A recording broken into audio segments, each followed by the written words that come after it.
Support for this video is brought to you by Manscaped. Join over 4 million men worldwide who trust Manscaped with this exclusive offer for you, 20% off and free worldwide shipping with the code LJTV at manscaped.com. Good evening, people, and welcome to Lead Judges TV. You cannot watch that without laughing. If your name's Lead Judges, Dan Potts or Warren Barton, but it is delighted to welcome both my guests tonight, Lead Judges and Warren Barton. Warren, how are you, sir? And what do you think of that amazing Manscaped advert? Oh, that has made my year. Let alone made my day. You know, dear. Things people do for money, eh?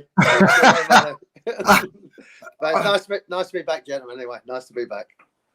It's nice to have you. Lee's already been called by EastEnders coronation. Yeah, I reckon I'm just waiting for the call. I'll sit by the phone. That's happening. I'll tell you. That is definitely happening. There's no doubt about your modelling career. You know, you've got a great one for gloves and socks. You've got no chance. You'll be fine. You gave him a pair of socks and gloves. You can model them anytime. yeah. You actually my toes. They're terrible, like, you know what I mean? Absolutely, mate. Welcome everybody in the chat. Welcome everybody listening on audio. We are here. It's Dan Potts, your host. I'm with Lead Judges on Lead Judges TV, and I'm with Warren Barton. Boys, before we start, I just want a yes or no answer from. We'll start with you, actually, Lee. When you go to the chippy, do you get your fish and sausage and all that battered? Yes or no? Never. I've never had a battered sausage. What about cod? Do you get that battered? I don't really like cod. I'm a Rock Hill man, but yeah, I'll have it battered, like. But you like to get battered? You go battered everywhere you go. I'll tell you who else gets battered everywhere they go.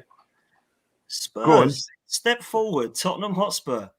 How did they get on tonight? I don't even know. Tried to do his best. They didn't lose. Tell me they did not lose today against the bunch of farmers. Tell me they didn't lose.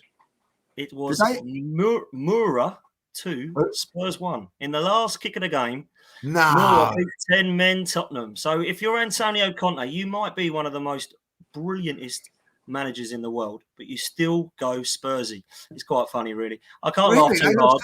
They must have put out a weakened team for that. They couldn't have, like, you know. Well, I literally saw the last 20 minutes. Harry Kane, Son and Moira were all on, and they lost 2-1. But they did go down to 10 men in 32 minutes, Spurs. So there we go. It's one of those. Oh, well, couldn't happen to a better bunch, could it, really? Like, you know what I mean? That's absolutely. I had to start with that. You did your best. You did your best to try and ruin.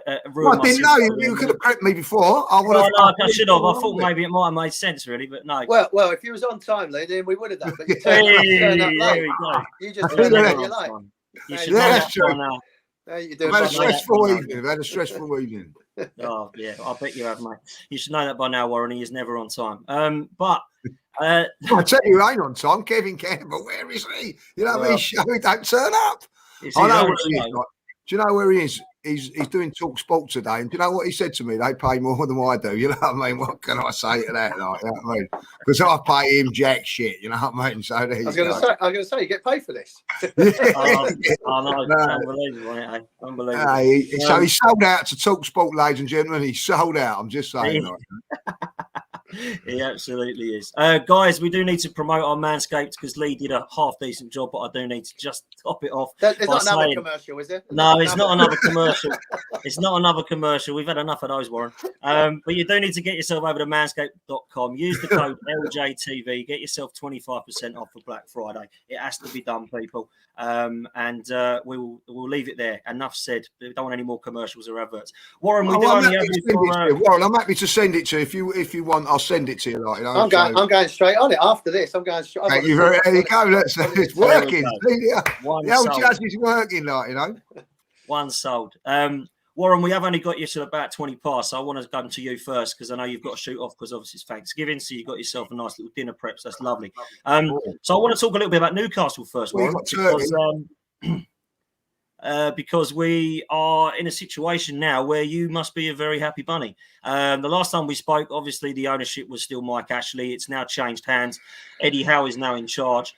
I want to ask you a couple of things. First of all, what does this mean for Newcastle Football Club is my first question. And second of all, when it comes to January and the summer, What does this mean? What route do they go down? Do they go down the route of trying to get the ambition of Mbappe's and Haaland's, or do they try and go young and English, or do they go Premier League proven with the likes of Zaha's and people like that? So what's your thoughts on what's going to happen in the next coming windows for Newcastle? I think with the new ownership, it's given hope, belief that we can, go forward. Respect for the fans, respect for the city. We've always said as a club we'd like to compete. We're not talking about winning things. We've got to, first and foremost, we're in a dogfight in the relegation. And I remember having a conversation with you guys about, Arteta with the Norwich game. Is he going to stay? Is he going to go? It was desperate. He got that result. They built on that. And then that 10-game wins for Arsenal was sensational. So for Newcastle's point of view now, with the new ownership and Ashley gone for 14 years of someone that didn't really care about the football club, see it as a business, see it nothing more than a way of earning money. Eddie's come in, and it's just our bloody luck that he gets COVID, and thankfully he's well. So we missed him at the weekend being on the sideline, but there was definitely signs of improvements against Brentford. Defensively, we still need to shore up. You can't score 3 goals in the Premier League and not at least win the game. So you've got to do that better at home. But I just feel there's optimism in the club. The fans are behind. With the Spurs game that we played, you couldn't give tickets away. All of a sudden, the new ownership down at Selhurst Park, it was sold out for the fans. At Arsenal, it's going to be sold out down there with all the fans coming down. There's that togetherness, that spirit. And then to answer your second question, I think you need to get a mixture of both in the transfer window. The first one is about stability, getting players that you're going to get 7, 8 out of 10. We're in a dogfight. Let's make no bones about this. We've got to start winning games, and it doesn't come, easier. Once the Arsenal game, we've got Norwich, you've got Burnley, you've got teams in and around you where you want to start doing that. But we can't get players in for another 5 weeks or 6 weeks. But you're going to need players that are going to be, at that level that you can rely on, you can trust. Get a little stability. Yeah, very similar to when Sir Bobby Robson took over from Ruud Gullit, and we were struggling down at the bottom. This sexy football wasn't happening. So he leaves. Sir Bobby brings in Kevin Gallagher, and then we was lucky enough to have Gary Speed, Alan Shearer, players like that, Rob Lee coming in, get us to that window, and then we signed. Craig Bellamy started coming through the door. Laurent Robert started coming in. We had other players that was coming through the door, and you built that quality that you needed and that confidence that was there with the manager. So I think in the transfer window, whether it's 3, 4, 5 players to bolster the squad, to give them belief, but between then and now, we've just got to hang on in there and get as many points as possible. And it ain't going to come easy. Arsenal, as I said, Liverpool can do that to anybody, but Arteta will play the way that he wants to play. By doing that, you can set traps, you can try and win the ball higher up the field, and with the pace that we've got, we might be able to cause Arsenal some problems. But just pure delight at the beginning, because to have someone own a football club that really didn't care. I mean, the stadium was rotting away. The training ground was an embarrassment. It was just picking around players that you can survive, and the coaches coming out saying, we just need to tick along and survive. And now you've got someone that, first coach they try and, but I know Umar Emery didn't work out well with Arsenal, but he's a proven European manager. They've not looked around and thought, let's just try and get someone that's not in a job at the moment. And Eddie Howe was out of work. He wanted to stay out of work. He waited for the right time. He did a good job at Bournemouth. There wasn't too many years ago. He wasn't linked with Arsenal and the England job as well. So, we've got the coaching in place, and hopefully we can start building on that. And do you think, Warren, as well, looking at things with Steve Bruce, the way things ended? I mean, I actually thought Steve Bruce, and I still think, is an okay manager. I don't think he deserves some of the criticism he's getting. I appreciate that the football wasn't always attractive, and I think that it was a real tough place to be at the time.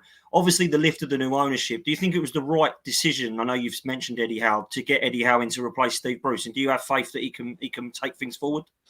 The personal stuff that Steve got through the social media is out of order. I totally agree, Dan. It is out of order that he was getting towards him, his family. It's totally wrong. And anyone that's done that, I haven't got no respect for doing that. People say about the good job. He won 2 games from November to April, and then he won 5 out of 3, just when teams was relegated. And then the start of the season, we haven't won a game. I'll throw it back to you, Dan. Would you want him at Arsenal? No, I wouldn't, because like I say, I'm quite ambitious with my managers. I don't even want Arteta. So that's what I'm saying. And Steve, I played against him for a number of years, and I got respect for him. But the football wasn't what we heard. He kept saying as a team, we're not good enough. Other teams are better than us. but that's gone. I don't want to harp about that. You know, as I said, the final straw that broke the camel's back is when we played Sheffield United away. They hadn't won a game. We went there, allowed them to get on the ball. They beat us 1-0, and then from there it just snowballed from that. And that's gone now. I think Eddie, he's articulate. He speaks well. He's forward thinking. He's got a little bit of chip on his shoulder. I think he wants to prove people wrong. He's ambitious. He's already seen the signs that he wants the team to play on the front foot. So talk is cheap, and I understand that. But my first impressions have been very good. You know, even talking to the fans, stopping late at night. You know, working hard, getting the players into the training ground, working on the field. We've never said that you work the players 15 hours a day and running them into the ground, but you've got to give them a foundation. You've got to train them and give them a system to play in. And all the feedback you're getting off of players is that it's positive, it's good. There's a togetherness with the fans, the club, and the players that was never ever around for 14 years.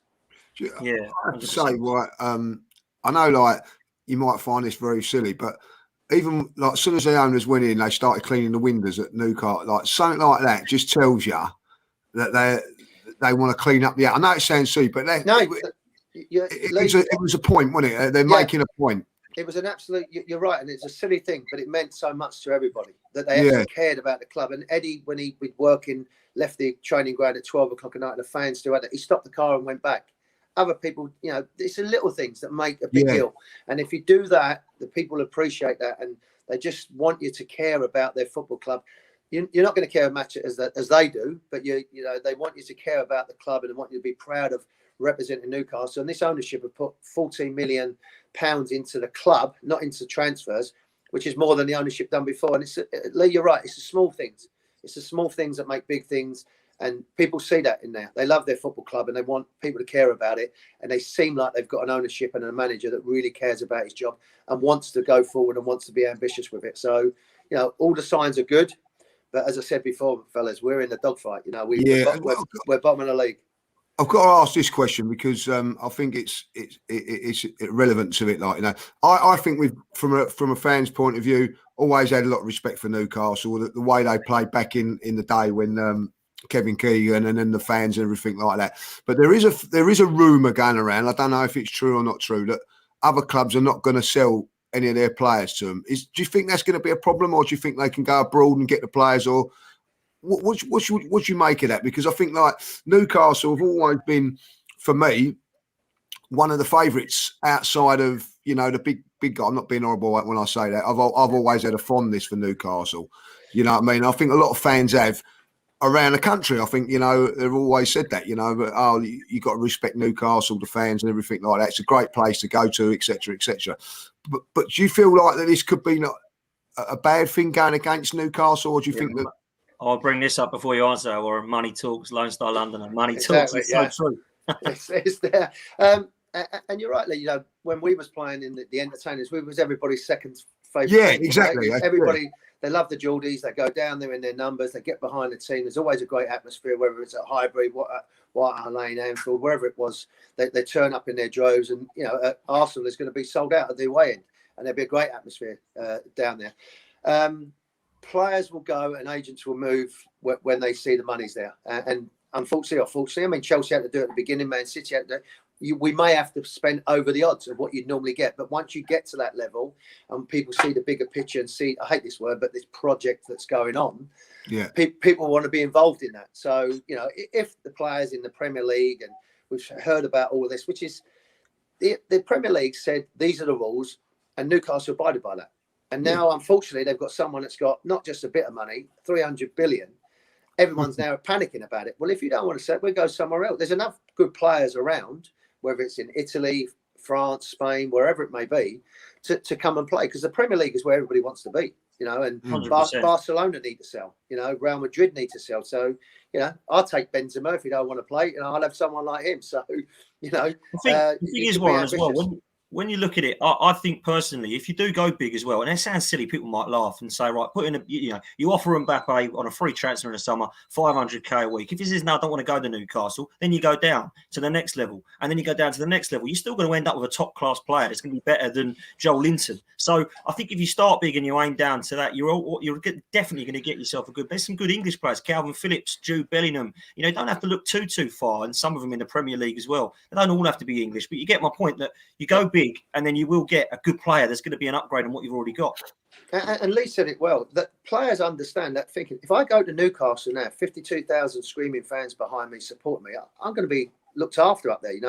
There's no better place. I love all the grounds up, but that fan and that stadium has got a special atmosphere about it. And if you can ride that wave with the players coming in, they look at that, and it's right. No, at the moment you can't go and do that maybe in the transfer window, but Coutinho at Barcelona not getting a chance there, you can go and get someone like, he'll want to play, he'll want to make a difference. So there's no doubt. Trippier they've spoken about, not maybe playing as much as he wants. The World Cup coming up, maybe wants to be in the Premier League. You're talking about them players, which is, if you said 5 weeks ago that's what you're going to get, you would have said you're joking, yeah. You can't. We're never going to get that with Ashley. Now all of a sudden the bar has been moved. So now all of a sudden you're looking at a bigger picture and where everybody's going to be competing. So the biggest thing, gentlemen, is to stay in the Premier League. Yeah, I know we talk about money and money talks and everything like that. But I need to ask you this: when you went to Newcastle, there is that thing. It's out of the way a little bit, like was that ever a worry for you when you went there? You just because it was Newcastle at the time, so that didn't matter? Yeah, I remember. I think I spoke to you, Lee, about this. I was at Wimbledon in February, and I was doing a cool down at St James's Park, and it was only 36,000 there. And I was with a friend of mine doing a cool down, and I said to him, "Imagine playing for this lot. Imagine playing in front of this every week." And I didn't know then. I'd already been speaking to Sheffield Wednesday, Everton, Man City, Celtic, Arsenal. Spoken to David Dean. They were still waiting for Arsene Wenger to come in. Wasn't sure when, but I met Kevin Keegan in April, and he just said, "Come and join a big club." And that was enough for me. I didn't really think about where it was. It was more, I'd been at Wimbledon, and I was lucky enough to start getting in the England setup. I wanted to go to a club to try and win things. And they finished third the year before. Spoke about getting Les Ferdinand, Shagger Hislop, David Ginola, David Batty, and Tino Asprilla. You think with the players you already had, and you throw them 5 into it, you got a chance. So it was never about staying in London. It just about playing, and maybe my generation, we played the game to. I remember Alan Sunderland scored the winner at Wembley against Man United. Since that day, I wanted to play in a cup final. When I see Alan Sunderland score at the far post against Man United and run the length of I wanted to play at Wembley. Seeing Brian Robson play for England, I wanted to play for England. And that's the reason I did. I didn't do it because I was in a comfort zone. I wanted to play in London. I'd done that. I'd been at Wimbledon, and it was the opportunity to go and play for a big club and challenge and try and win things. And that's why I left Wimbledon. Yeah, no, absolutely. I think, like you say, London definitely is the place people do want to be. But when you've got the offer there, and it is, but it's full of bloody Cockneys. You know what the Cockneys are like as well. They'll take anything. They'll leave anything there. Don't leave it. They nick it. It's terrible. Especially ones that wear silly orange hats that look like Benny's. I'd say, what about someone that's close to my heart, and I'm sure plenty of Gooners.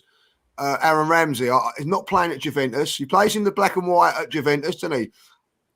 I feel that's someone that could come in, not just now, but in a couple of seasons, be something that you could go for. Somebody like him, Jesse Lingard's another one I think's being mentioned. So them sort of players, do you think they're good? They would be good signings. I would love Aaron Ramsey. I remember Gary Speed, God rest his soul, many years ago, saying to me when he first broke into the Welsh squad, he said, "What a player this kid is! What a great attitude, the way he can play, the way he reads the game." And he was just a kid then, Aaron. So I made him the captain, didn't he, Warren? Yeah, remember, I made him the captain a while. Gary said he's a proper player. And for Gary to say that was obviously a good kudos for that. And you've seen the it's not worked out for him in Italy. For whatever reason, but I'm sure he would love to come back. Another one, like you said, Lee, that he understands what Newcastle is. It's not like, well, it's in the northeast. I'm not sure. It'd be what a club that is. What a place to live and what a place to play football. So that would be someone great. And Lingard is another one. You want them type of players that that come Saturday, Tuesday, Wednesday, they're going to play well. They may not be superstar. It may not be Thierry Henry that can just win a game by themselves, but you have 3 or 4 of them, and they can win. They can win enough games to stay up, and then go. And then you can build from that. Like you said, it's not just they're that young enough that they can keep them for another 3 or 4 years. They're used to playing in the Champions League. They're used to playing in big stages. So why not? Why not put them type of players? And there's a few out there as well, Ron. Like you say, there are a few out there. You know, it ain't just about getting the big stars, the Mbappes and the Haalands. You know, there's a lot out there that would come. I've got to ask you before you do go, because I know you've got to shoot off, about Arsenal and Arteta. The last time we spoke, it was all on the Norwich game. Since then, we went on a little bit of a run, which was a few 1-0 wins and a couple of draws. We went on an unbeaten run. And then, of course, we got spanked again by Liverpool, which was a real disappointing result. But we have put ourselves in contention for potential top 4 place or a top 4 fight, Warren, now sitting 5th in the table. So what are your thoughts sort of a few games on from last time we spoke, mate? Danny, I'm laughing because you don't like him, do you? You really, you're not having Arteta at all. He's not having it. He's not having it, Warren. Are you? He's not having it. He's just got a great run, and Liverpool can do that to anybody. But he was saying it, Lee, did you see that? It's through gritted teeth. He didn't really want to say it. I've got it out, though, Warren. I've got it out, mate. I've got it out. Because someone's paying you to do it. But, no, I mean, credit to him, really, because it was that dire that you thought to yourself, this is a myth. And I was first and foremost to say, because I'm not having this at the moment because this football that we're doing, but he got some results. They started winning some games. The Spurs game, obviously, gave him a bit of leeway going forward. But I think the Liverpool game was a reality check because there is still a long way to go for Arsenal. If to get anywhere where they can imagine where they want to be, they've got a long way to go. But he, credit to him when credit's due. He got some results by hook or by crook, defended better. We've all said they've got some talented players. They've got some good players. The young kids have done phenomenal for him this season and playing well. And he given them that foundation. Is he the long-term answer? I'm still on that jury. I'm still on that fence. But he's given himself a little bit of time to go forward. I did like the reaction him and Klopp. I thought that was quite amusing. I think that's, he ain't going to be bullied. So as much as he looks a quiet, reserved man, I think he showed a little bit of fight about him, and I don't mind that in a young manager. The biggest test, I think, fellas, will be this transfer window in the summer. If he can stumble across, like United may not be there, Everton are dropped off, Spurs are going to be nowhere near it. So you look at Arsenal, can they get into that top 4 and get into that, and then he can add, and hopefully the ownership will start spending a bit of money, which is another one. Conker, he's not really, again, he's popped up at his son to say we're going to look after it, but you've got to start really competing at the highest level. But credit to him, Danny. He won some games, and you have to stick with that. I remember Kev saying to him, Campbell, when we had the conversation, if he wins some games, you got to back him. And put your personal stuff away, whether you like him or not like him. He done a good job for a bit of time, but he'll be judged on this season. And if they end up tailing off again, then you've got every right to say, you know what, it was just that little blip, and now the true colours are showing. But and I think that's fair. I think that is fair, Warren. It's a fair assessment. Unbelievable fair assessment. I've got to ask you 2 things before you do go. One, a score prediction. But first of all, I've got this question, which I think is great. Warren, do you think Newcastle will win the title before Arsenal ever do? I think we'll win the Champions League before City do it. So I'm going to go with that one as well. I'm going to upset Arsenal fans and City fans.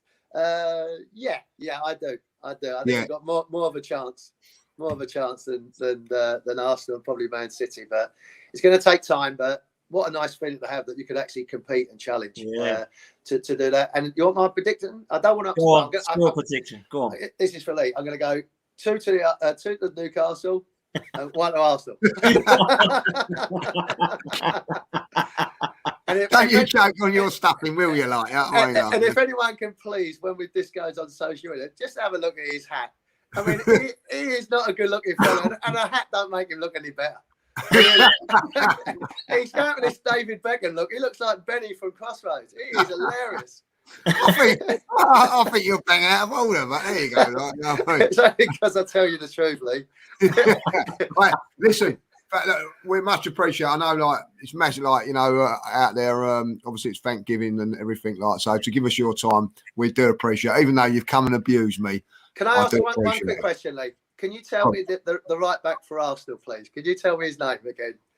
Something else. That's it. Bless you. I've got there now. Dan, it took him about 4 months to figure it out. And he still can't get it right either. That's the funniest thing.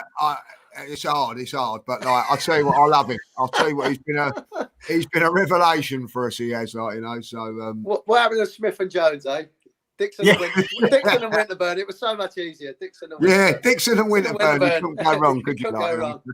Adams and Bold. It was easy then. It was easy, like that, mate. So it was, mate. Warren, you're a top man as always. Thank you very much. Appreciate that. Like, enjoy your dinner and everything, and love to everybody over there. And you, take care. Enjoy yourself. Cheers, Thanks, mate. Take care, mate. Bye.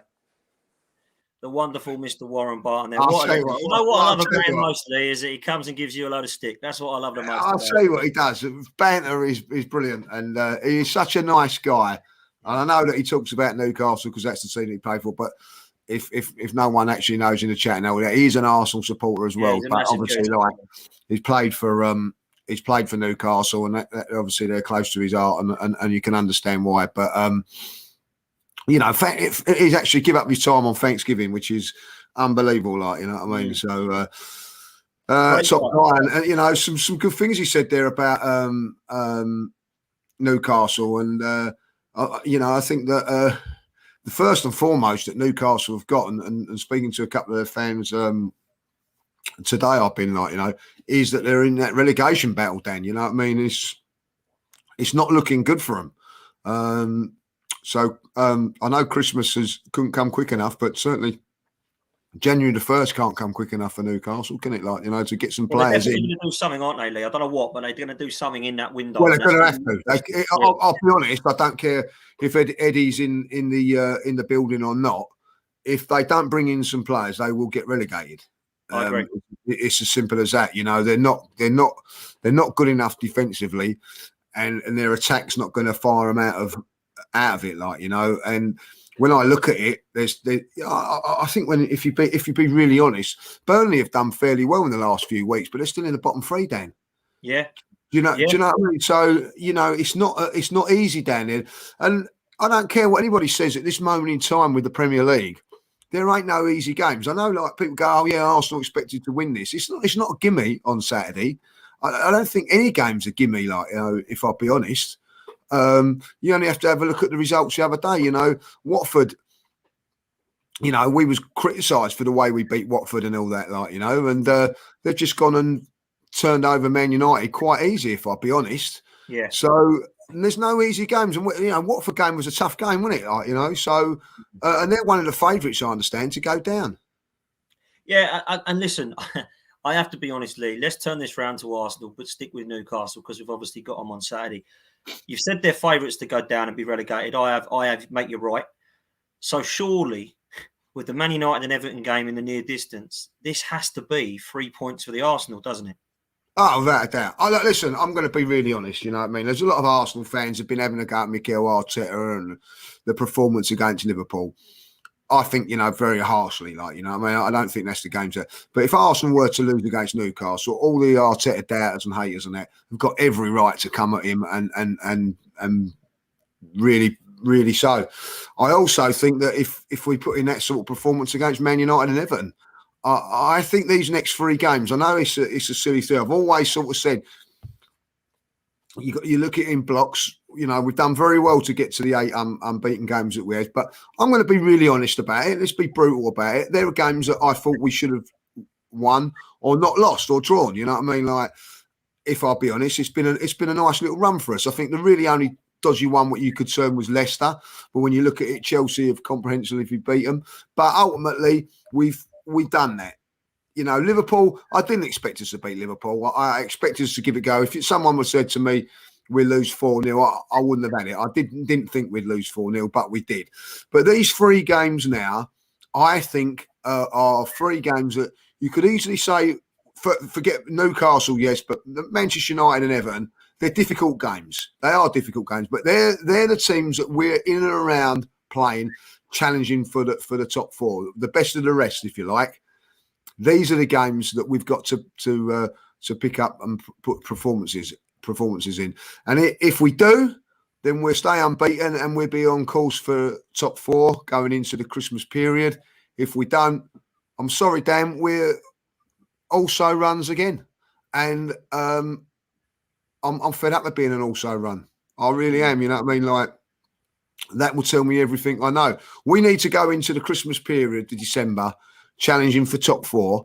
And, you know, if you look at it, Dan, this is how I see it. If we win on Saturday, and I know it's an if, we'll be 6 points in front of Manchester United. They go and play Chelsea the following day. If Chelsea beat them, which you would suspect that they would, we then go to Old Trafford 6 points in front of them. Now, if we beat them, 9 points going into the Christmas period.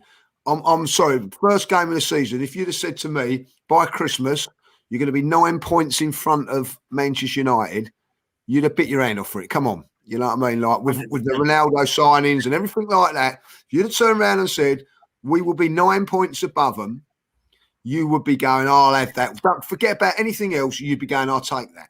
So we have an 100%. opportunity to do that. We have an opportunity to do that. I'm not saying it will happen, but we've got an opportunity. And if it does, like we've got a very, very good chance of pushing for that top 4. And by the way, it's a lovely beanie. I don't want anybody talking that Warren Barton don't know what he's on about. Like, you know what I mean? Like, it's a good beanie.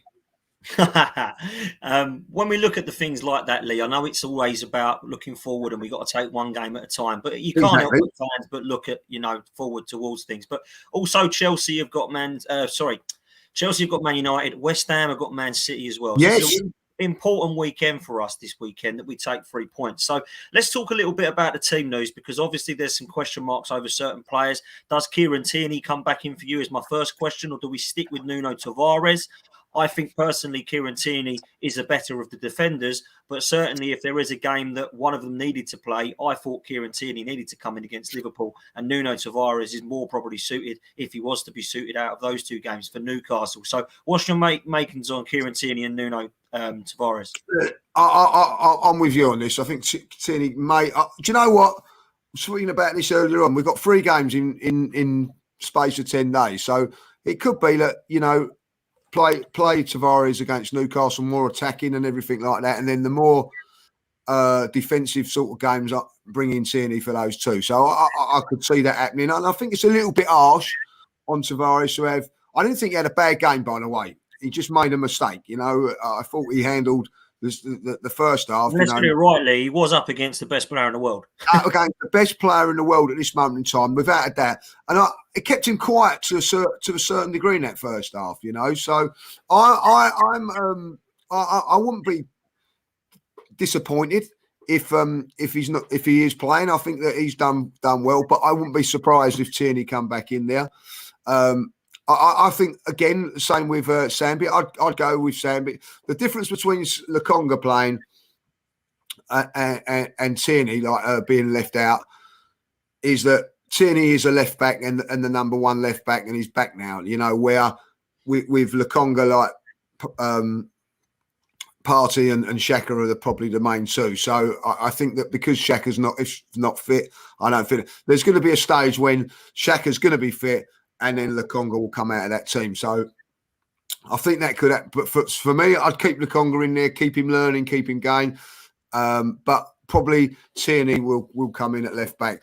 I would keep the forwards the same for this game, but I can tell you this now, I've said it and I'll say it again.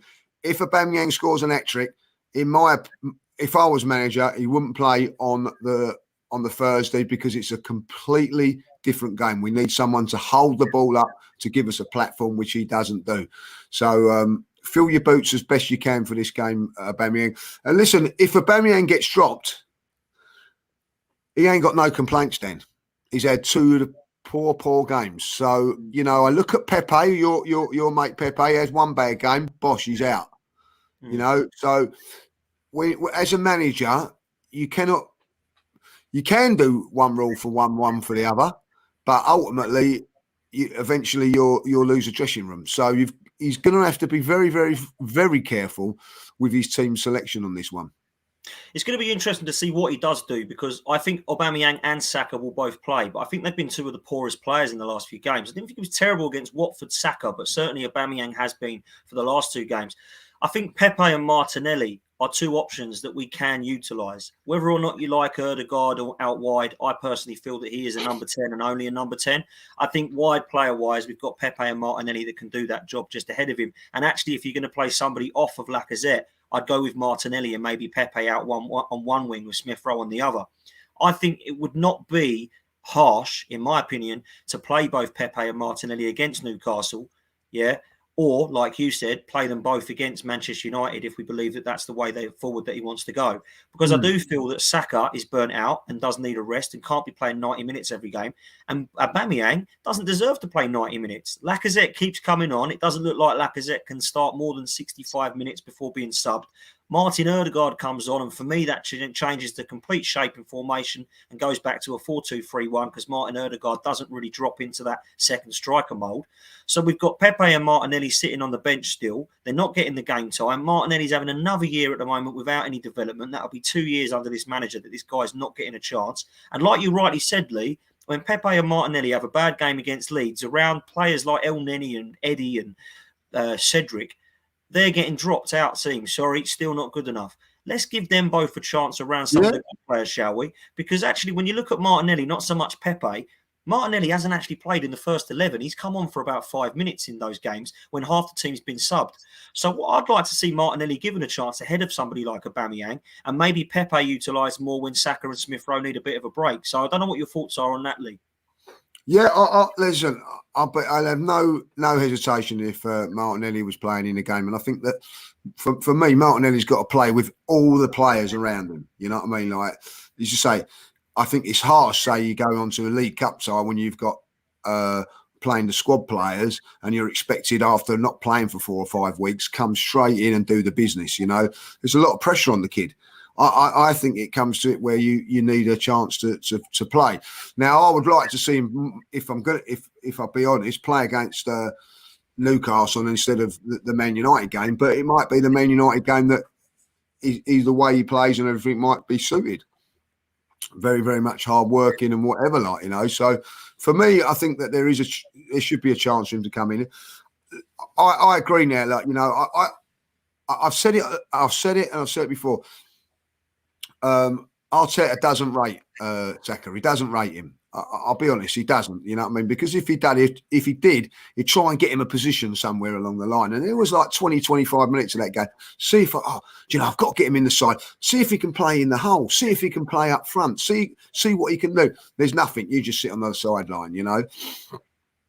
I'll be interested to see what happens with Pepe and Martinelli over the next week or so. Because it's all right, Dan, as a player, you have to be patient. When the team's winning, you have to sit there and say, look, you know, fair play. I can't really expect to be in the team at the moment. They've just won 8 games on the spin and I've not been involved in any of them, like, you know, so I get that. But if they've lost to Liverpool, things don't go well at Newcastle or Man United or Everton, on the manager's door, I would be like, you know what I mean? What is going on here? You know what I mean? Like, and I think that he'd have every right to do it. And one of the things he can say is, yeah, I hold my hands up. I ain't been playing that well. But there's 3 or 4 players in that team that haven't been playing well and still playing week in, week out. And there's your problem. So this is where it's very, very key for Aubameyang. He's the captain, but your captain has not only got to lead, he's also got to play well, Dan, because he's, you know, realistically, you know, he's the one you can't really drop. But ultimately, you know, he's in last chance saloon as far as things like that are concerned, as far as I'm concerned. He needs to play well. He needs to score goals. And he needs to do it very, very quickly. It really does. And I think if there's an opportunity for him, and I think he is going to play Aubameyang, there's an opportunity for him to score some goals. Newcastle leak goals, trust me. Yeah. I don't know where the stat is, but someone did say that. I think they've conceded 27 goals this season. So if we can't score against these, we ain't going to be able to score against anybody. So although they might get a goal because defensively at times we can be a little bit inconsistent, although we have definitely improved, we should be able to score goals in this game. Now, I personally think, and you'll know from my score prediction when we do that in a minute, that I don't think there'll be a lot of goals in this game. But I think that there is an opportunity for us and there will be chances for us created. We just need to bury them. Now, my question to you, Lee, is this. Partey and Lokonga against Liverpool, I thought both were pretty poor. Lokonga, I'm not going to give too much stick because of his age and he's new to the team, but Thomas Partey is an experienced head. And for me, there's definitely no way that he was 100% fit. So if that's going to be the case again with Thomas Partey, we know now that he can't play. I would rather him drop him if he's going to play that badly. I'd rather him, you know, stick with another option because Maitland-Niles would have given us legs and athleticism in there. Just as much as Lokonga. So them two complemented each other quite well, I thought, against Watford. If Partey's 100% fit now, brilliant, and he just needed to shake off the cobwebs, brilliant stuff. But if he's not, then that midfield, I think, sometimes does cause a bad influence on the lack of creativity moving forward. So for me, it has to be the midfield that works, Lee, for the likes of Lacazette and Aubameyang to move us forward. Yeah, I agree with you. Listen, I think Arteta was honest when he turned around and said before the Liverpool game, he did turn around and say that he don't know if he's done enough, if he wasn't fit enough. But even we heard the team. We was all pleased that he was in the team. You could clearly see that he wasn't fit. He would have played that night, however long it was, 80 minutes that he played, got that under his belt, and he would have had 3 or 4 days of training now, to up his fitness game. He will be in better shape going forward in this game because we'll have more on the ball as well, which won't take it out of your legs so much. So I suspect that he'll play in this game, but I don't suspect that he'll be able to play all 3 games then. You know what I mean? Saturday, Thursday, and then Monday. He may be able to, it's not like, we got the extra day on the Monday, haven't we? So, he should be able to do it. And by those games, is it a worry that he can't seem to keep fit, Thomas? Yeah, I think it's a massive worry. I think it's a massive worry, yeah, because he gets up to this level, which takes him 2 or 3 games, and then he gets injured, so he drops back down. Up he goes, so he gets back to that level again. There's a couple of games, and then he's injured again. He's got to get fit and stay fit. Now, rushed him back against Tottenham back in last season, didn't they? It wasn't the right thing to do. Then they didn't rush him back. They've rushed him back again this time. Why are they rushing him back then? Because the midfield is weak. The midfield is weak. The options in midfield are weak. And what it tells me is even though Maitland-Niles had a man-of-the-match performance against Watford, he'd still rather have an unfit Partey or not too sure if he's fit or not Partey in front of him. So that tells me a lot. So for me, you've got to get, I would have said, I don't know how they've gone into training this week, but I'd imagine Monday and Tuesday, hard work. I don't know if they had the day off Wednesday or they just had an easier day.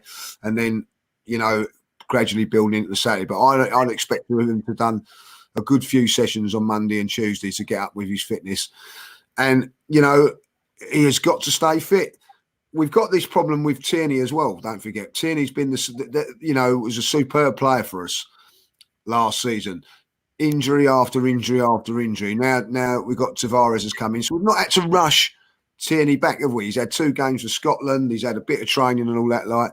So we're not rushing him back because we've got someone we feel that can cover and cope with it. We haven't got that in the midfield. Haven't got it. Haven't got a player like Partey. So I think it's very, very key that we do get him fit, but also in January we get somebody in alongside him or someone that can cover that position, because Granit Xhaka and Partey is not good enough to take us to the next level. It's good enough to get us to the top 4, I think, if they both stay fit. But, we need an improvement. We need to improve in that area. Yeah, we do massively. I'll tell you what we do need. We need someone in midfield that's going to beat players and drive. You know what I mean? Get the ball, beat a player and drive 20, 30 yards and driving in to a back 4. We haven't got that.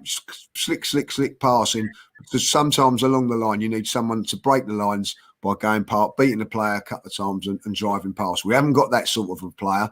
Even like Odegaard, when he comes in, is all pass. Nothing wrong with that, but we need someone that's going to be able to pick up the ball and drive us into the opposition's heart of their defence. I think you're spot on, and that goal-scoring midfielder since Ramsey we haven't really had. So it's always been down to Aubameyang or somebody else up there that's going to score our goals. But I think what's important there, Lee, what you're saying, and I was asked this question literally the other day, and someone said to me, who have Arsenal got that's world class? And I said, well, on their day, if everyone was absolute tip-top standout performers, there's only one that comes close, and I would say it is Thomas Partey, because on his day he is an absolute monster of a midfielder. And somebody said, well, who is consistent for you then? Who plays 7 and 8s pretty much every game? And I said Kieran Tierney up until this season. But both of them were always injured. So we've got our potential only world-class player that's always injured and our one consistent performer who, let's be honest, is probably our fighter, our leader, and has the most medals and trophies out of everybody in the team, who's bloody always injured. So the two of them really do frustrate me because they're two of my favourite players, but they do seem to be out quite a lot. It moves me on nicely before we come to a close and ask you for a prediction. Jack Wilshere in January, they're saying he's training really, really well. Apparently the rumour is at the club. Do you think something's going to happen there? Is it a good move or a backwards move? Or would you rather us go and see us get somebody in January that's in a DM role and also a centre forward to take us forward? Listen, Eddie Howe quite likes him at Bournemouth, so there could be an opportunity to go to Newcastle. But at the end of the day, Jack Wilshere, if you're talking about Jack Wilshere that left Arsenal, he's good enough to get into this squad at the moment of midfield players, and if there's nothing available, I'd rather have somebody like that than not. But ultimately, I don't think Jack Wilshere will ever get up to that level again, unfortunately.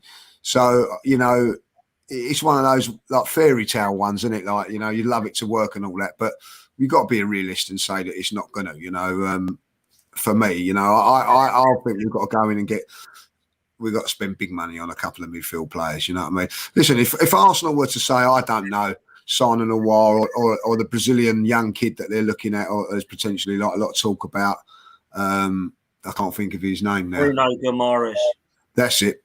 You know what I mean? Like, if they was to bring in somebody like that and then bring Jack in as well on a free, I don't think it'd be that would be okay with me. But we need somebody like that, of that ilk, to come in, a Basuma or someone like that as well, like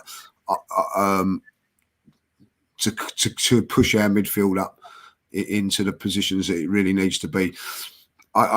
So for me, I love Jack to come back, but for me, it's not. I don't think it should happen, though.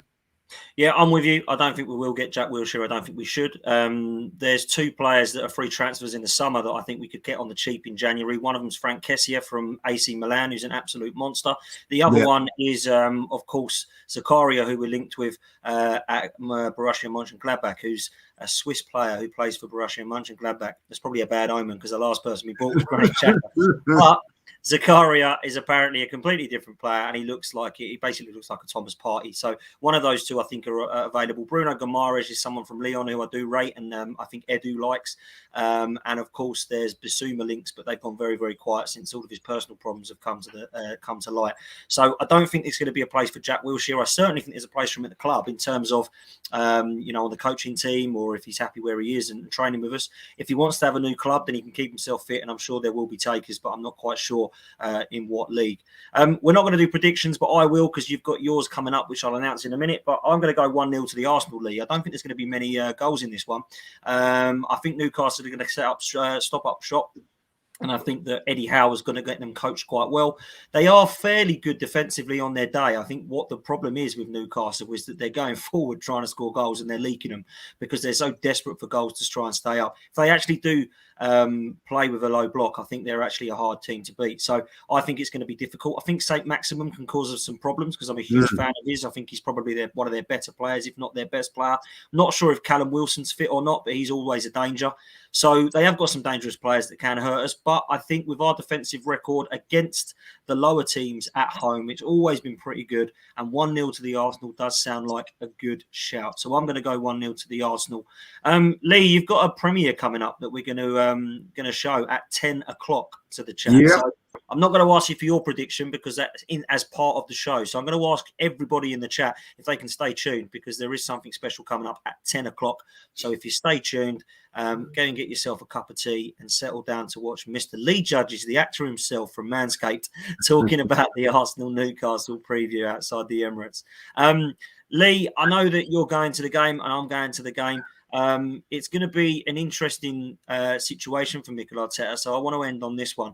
If Mikel Arteta does not get the 3 points from Newcastle, even if he just gets a draw, how much pressure is there going into the Man United and Everton game for his position? Massive. I think if Arsenal are serious about getting to the top four and serious about doing well, Arsenal need to beat Newcastle and they need to go unbeaten in the games against Man United and Everton. And they're crucial. And if he doesn't do that, you know, questions will be asked and raised, and quite rightly so. I don't think no questions should be raised after the game against Liverpool. That's my opinion. Whether you agree with that or not, that's my opinion.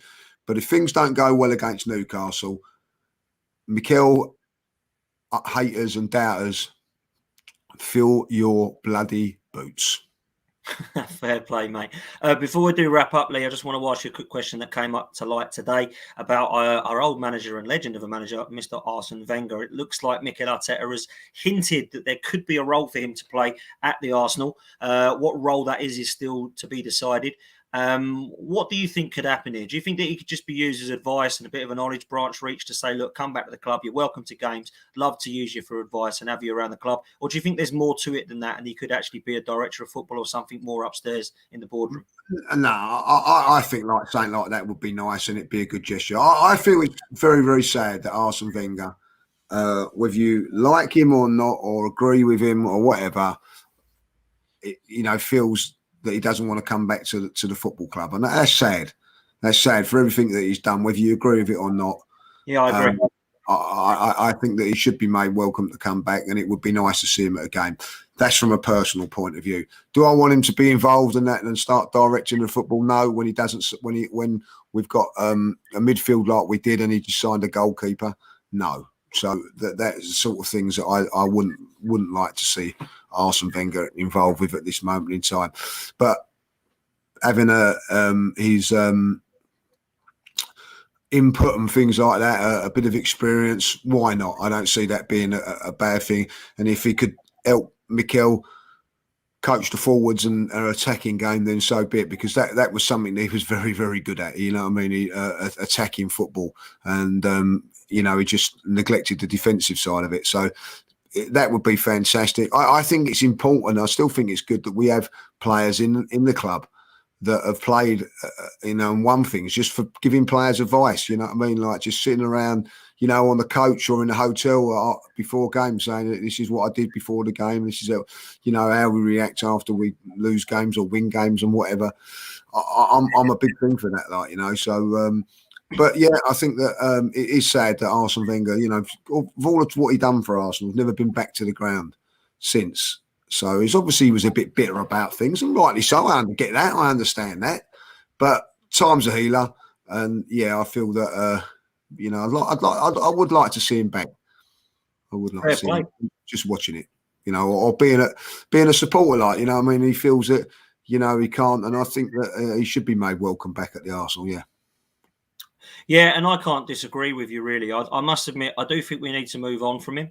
But if he is going to be around the place in terms of coming to games and giving advice to Mikel Arteta, I don't think there's anything wrong with that. I personally wouldn't like to see him in a director of football or a position up in the board, because I feel like he can't have just a bit of a say. He has to have full control, because it's just the way that he is. And I think that we did that. The only thing I will say that's really frustrated me about Wenger since he has gone is some of the stuff that we've actually looked at and listened to of late. Is, that he regrets not getting Ronaldo, he regrets not signing N'Golo Kante when he was in France. Stuff like that just frustrates the hell out of me, because we've seen him say, we can't go and get N'Golo Kante, but he went and signed Xhaka. It's poor decisions that were costing him his job, in my opinion, towards the end of his reign. And I think something that, we'll always give him credit for is the first 10 years. The last 10 years, for me, there's question marks over some of his decisions. And I think sometimes when he said we didn't have the money to replace and upgrade on Coquelin, we go and get Thomas Partey as soon as he goes. We couldn't get a centre-half better than Mustafi, but we go and buy Gabriel as soon as he goes. So there was definitely lies happening there. There was the same ownership, same board. There was a couple of different heads in there, like Edu was there and a couple of others had gone, like Ivan Gazidis had gone and stuff like that. But actually, when you look at things, we did have money to go and buy a centre-half. He was just too stubborn and he wanted to stick with Johan Giroud. We did have a centre midfielder in Coquelin that could have been upgraded, and keep him by all means, but upgrade him. But he didn't want to do it. So for me, that is where his downfall was. And I think that it was the right decision to let him go. And we do need to move on from Arsene Wenger.